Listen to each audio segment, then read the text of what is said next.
How's it going, guys? Artomox here, and today we're bringing you another jungle gameplay. Today it's going to be with Amumu.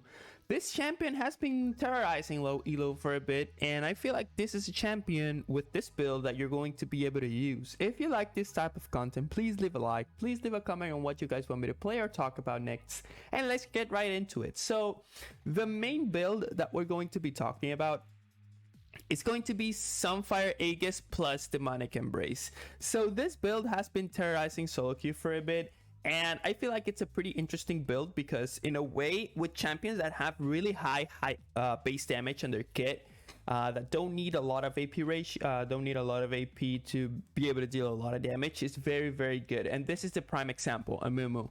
I feel like this champion in lower elos has been starting to be played a lot, paired with Diana.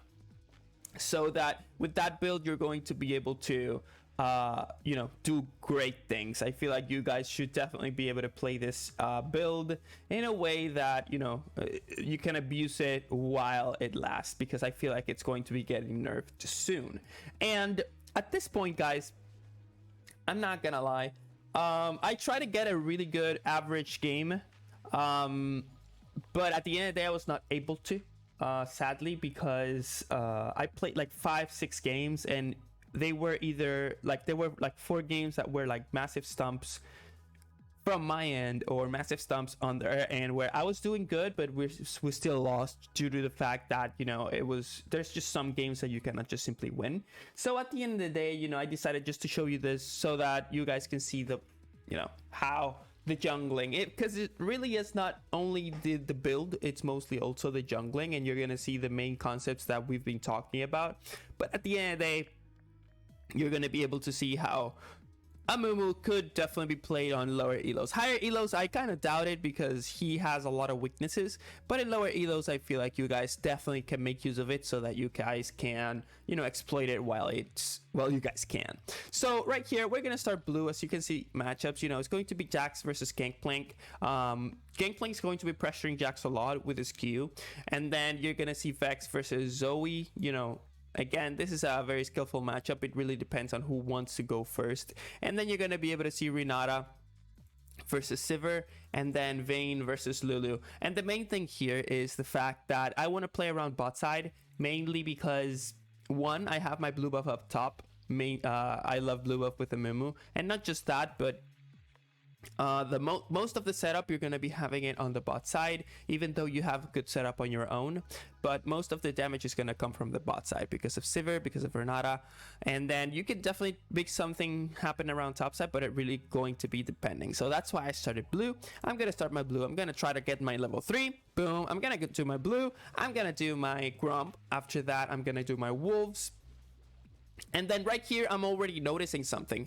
I started to see that this Gangplank is playing super aggressive. And then right here, there's nothing going on and there's nothing going on. So I'm just going to go ahead and, grab up this free kill. And again, guys, remember that the first thing is that you guys have to identify who is playing aggressive, who's not, and the way that these people are playing. So Gangplank Flash, he used everything for the first blood because he thinks it was clever. But then again, you have to be hyper aware of this. And now I told Jax to TP because at the end of the day, this guy is a free kill. And notice how I'm not gonna be able to use, I'm not gonna be using my gag closer like an idiot. The main thing here is that I'm gonna go boom, hey, how's it going, and then I'm just gonna start smacking him. I don't have to use my Q yet. I'm just gonna start smacking him. I'm gonna avoid those barrels because they're dangerous.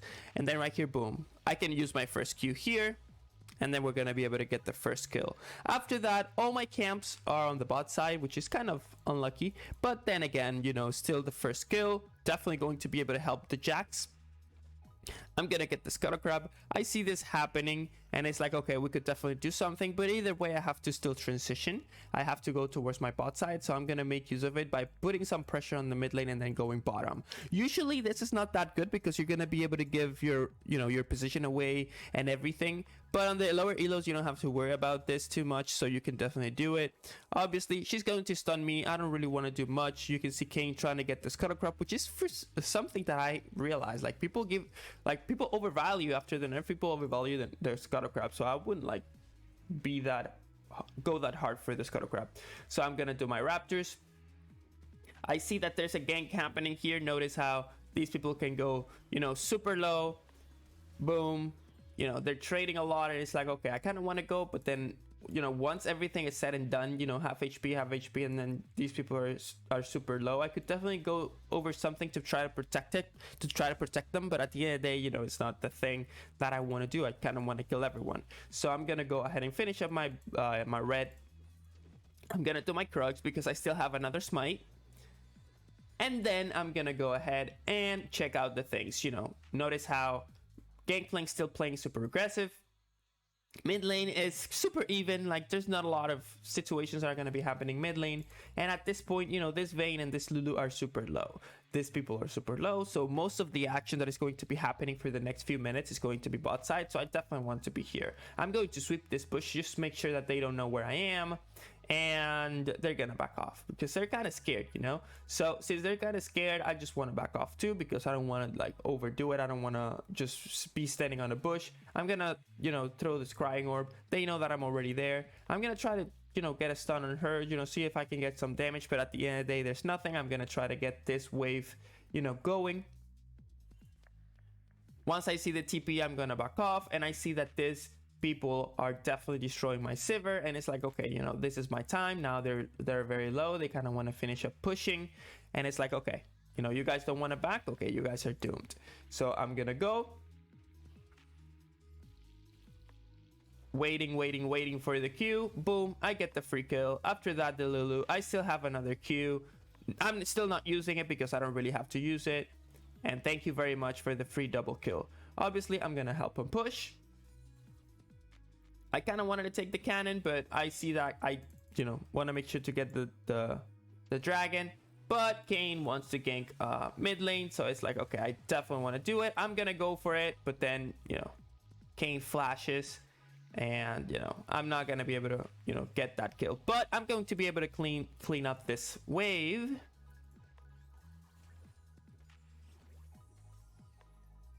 I'm gonna be able to clean up this wave, and then I'm gonna back off. Obviously, if this Zoe wanted to go crazy, I'm gonna go crazy too. And I got level 6, I got my ultimate, so I could definitely do some great things over there.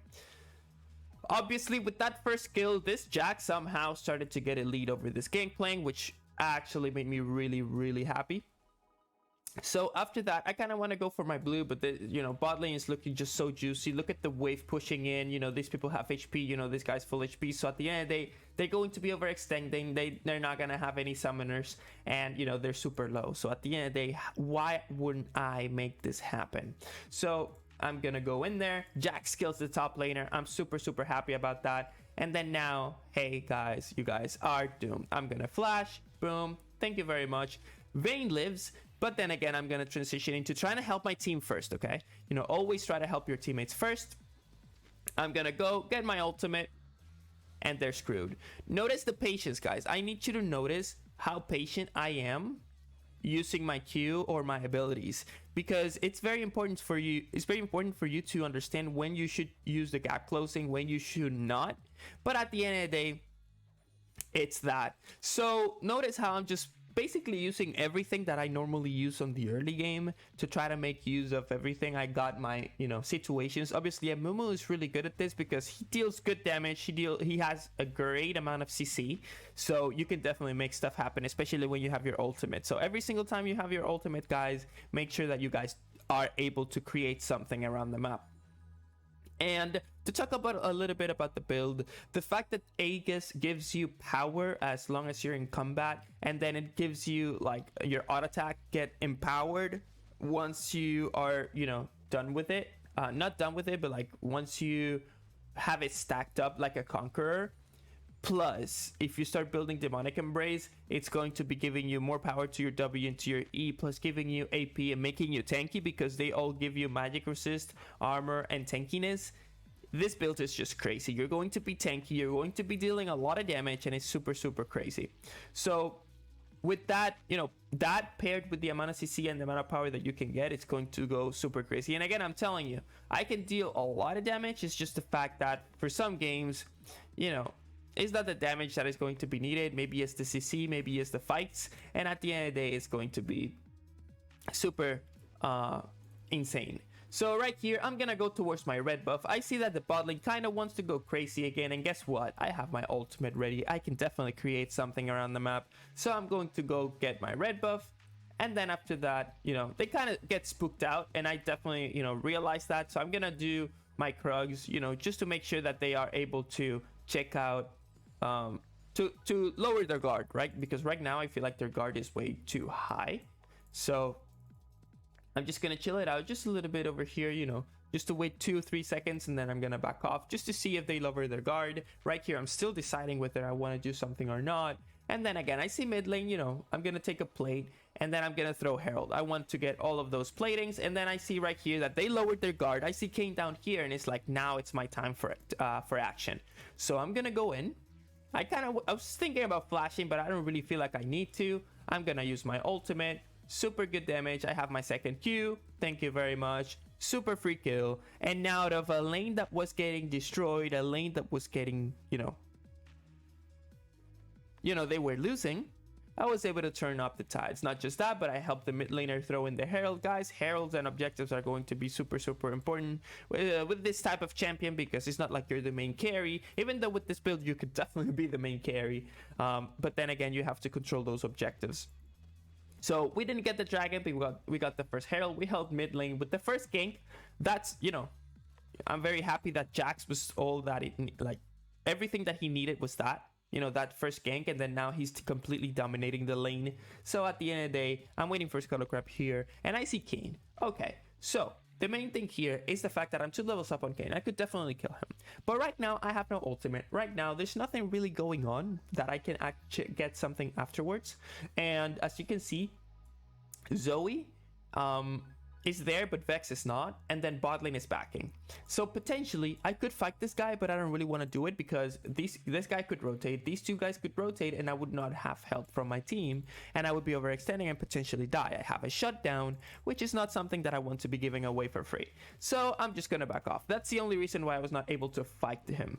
So I'm gonna do my Raptors. I'm waiting for my ultimate to come up. If I'm able to do something without my ultimate, perfect, but I don't usually like this back. But I got my Aegis, I got my boots, because again, ability haste, so that I can lower this cooldown of my ultimate, because holy crap, it's so long. But then again, if you can make the right use of it, everything should be completely fine. So I got my boots of lucidity, I got my Aegis, and now I'm gonna work towards my demonic. Sadly, you guys are not gonna be able to see it, because with these two items, it's going to be more than good enough. But at the end of the day, it's the concept of the build and the concept of how you guys can play Amumu, because the main thing here is the fact that people are kind of scared of playing Amumu on lower elos, and I feel like it's very strong, especially with this build. So you can, guys, give it a try, because this is a build that is completely dominating solo queue. So I kind of wanted to kill this Kane, but then I see Gangplank rotating. I kind of wanted fully commit. I saw the Zoe bubble, I saw the Gangplank rotating. It's like, you know what? I'm out. I'm gonna back off. See you later, alligator.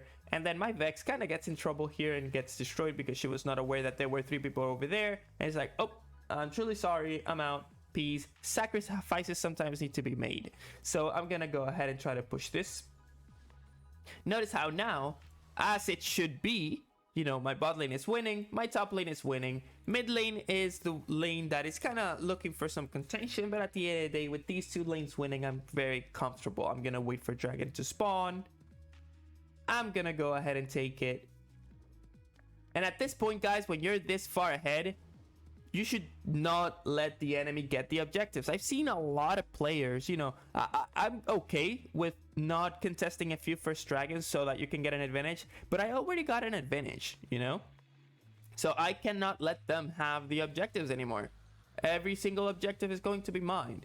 And then right here, Zoe thinks she's very clever. Notice how much damage I'm dealing to her just because of the Aegis. Look at how every single time I poke her, it deals a lot of damage. I see Kane, and boom. At the end of the day, it's gonna go crazy. Gangplank is losing, he's demoralized. Bot lane is losing, they're demoralized. I am an Amumu, I'm destroying this Kane, and at this point they're just gonna FF. So the main thing here is that notice how this champion could definitely be played if you put in the concepts of the early game, look at the minimap so that you can find the right opportunities, be efficient, and make sure that every single time you have your ultimate, you create something so that you're able to, start destroying them. So how this build works is the fact that you're gonna get the Aegis, right? Aegis gives you the Immolate, which is basically like a Sunfire Cape, plus it gives you like Flaming Touch, which is when you get the maximum of accumulation of Immolate, your attacks will burn the enemies for the same damage that you're dealing with the Sunfire. So at the end of the day, you're going to be dealing Sunfire damage plus your W damage plus auto attack of Sunfire damage again. So you're going to be dealing a lot of damage to your champion. And not just that, once you get Demonic Embrace, which I'm not able to read here because I don't have it right here and I don't know if I can open the store, you're going to be dealing percentage damage of their max health plus your W, which basically that's what it does. It deals 16 damage plus 2% of the max health as magic damage. So all these DOT that you're going to be doing with the Sunfire Cape, with the Immolate damage, with the Flaming Touch, plus your W, plus the max HP that you're going to be taking from Demonic Embrace is going to make you deal a lot of damage. Those two items plus a Zanya, which is a defensive item, but still it's gonna give you AP, is going to get you stronger. Bro, you're gonna start destroying people. And this is the same case for Diana too. This build works on Diana, so you can guys definitely try it. I'm pretty sure that there's some other champions that this build works with, because at the end of the day, champions with high base damage, something that I'm, just off my mind, maybe Gragas could definitely make use of that build too. So yeah, you guys can experiment with this build. I feel like it's super strong. It's going to be Aegis plus Ion of Boots of Lucidity plus Demonic Embrace. Go ahead, try it, see if you like it. If not, it's completely fine. But I just wanted to showcase this build. I just wanted to showcase this Amumu champion, and hope you guys enjoyed it. So yeah, that was the game. Hope you guys enjoyed it. Let me know what you guys want me to talk about or play next. And as always, stay healthy, drink lots of water, and have fun on the rift, guys. See you in the next video.